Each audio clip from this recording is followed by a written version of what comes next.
പക്ഷെ പൈത്തൺ എന്ന് പറഞ്ഞാൽ കുറച്ചും കൂടി സിമ്പിൾ ആയിട്ടുള്ള ഒരു ലാംഗ്വേജ് ആണെന്നാണ് നമ്മൾ പറയുന്നത് അല്ലേ. ഇതുപോലത്തെ കാര്യങ്ങളൊന്നും നമുക്ക് പൈത്തണിലില്ല.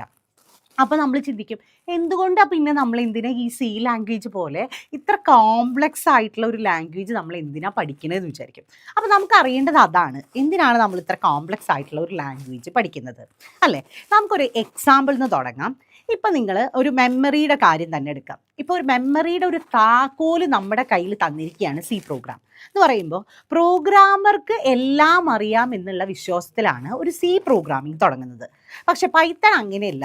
എങ്ങനെ പ്രോഗ്രാമർക്ക് അവരുടെ നേരം അല്ലെങ്കിൽ അവരുടെ ടൈം വാല്യൂ ആണ്, ആ ടൈം കുറച്ചിട്ട് എത്രയും സിംപ്ലിഫൈ ചെയ്തിട്ട് അവരെ ഹെൽപ്പ് ചെയ്യാം എന്നുള്ളിടത്താണ് പൈത്തൺ തുടങ്ങുന്നത്.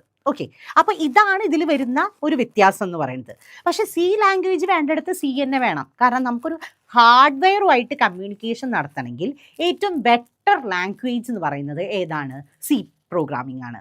പക്ഷേ നമുക്ക് ഇന്ന് ഇപ്പോൾ ടുഡേ ഈ ഒരു വേൾഡിൽ നമുക്ക് ഇപ്പോൾ ഇൻസ്റ്റാഗ്രാം, യൂട്യൂബ് അല്ലെങ്കിൽ അങ്ങനത്തെ നമ്മുടെ സ്പോട്ടിഫൈ എന്നൊക്കെ പറഞ്ഞിട്ടുള്ള ന്യൂ ആപ്ലിക്കേഷനിലെ അതിനെയൊക്കെ എന്താ പറയുക, അതിൻ്റെ കാര്യങ്ങളൊക്കെ ചെയ്യാൻ നമ്മളെ ഹെൽപ്പ് ചെയ്യുന്നത് പൈത്തൺ പോലെയുള്ള ഒരു സിമ്പിൾ ലാംഗ്വേജ് അല്ലെങ്കിൽ ഒരു ഇന്നോവേറ്റീവ് ലാംഗ്വേജ് ആണ് നമ്മളെ ഹെൽപ്പ് ചെയ്യാം.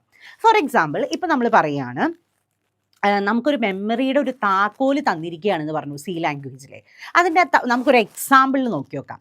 ഇപ്പോൾ നമ്മൾ എന്താ പറയുക, നമുക്കിപ്പോൾ ഒരു ബുക്ക് വേണമെങ്കിൽ നമ്മൾ സി ലാംഗ്വേജിൽ എന്താ ചെയ്യുക, നമുക്കൊരു പോയിൻ്റർ എന്ന് പറഞ്ഞിട്ടുള്ളൊരു കൺസെപ്റ്റ് ഉണ്ടെന്ന് വിചാരിക്കുക. പോയിൻ്റർ എന്ന് പറഞ്ഞാൽ ഈ മെമ്മറീനെ കുറിച്ചുള്ള ഫുൾ താക്കോല് ഈ പോയിൻ്റർ വെച്ചിട്ട് നമുക്ക് ആക്സസ് ചെയ്യാൻ പറ്റും. ഓക്കെ, എന്ന് പറഞ്ഞാൽ ഓരോ ഷെൽഫിൻ്റെയും താക്കോല് നിങ്ങളുടെ കയ്യിലുണ്ടാവും മെമ്മറിയിലത്തെ.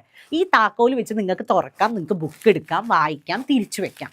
അങ്ങനെയാണ് സി ലാംഗ്വേജിലുള്ള മെമ്മറി പോയിൻ്റർ വെച്ചിട്ട്. പക്ഷെ നിങ്ങൾ തെറ്റായ ഒരു ലോക്ക് തുറന്നെങ്കിൽ എന്ത് സംഭവിക്കും? നിങ്ങളുടെ സിസ്റ്റം ക്രാഷ് ആവാൻ വരെയുള്ള പോസിബിലിറ്റി സി ലാംഗ്വേജിലുണ്ട്.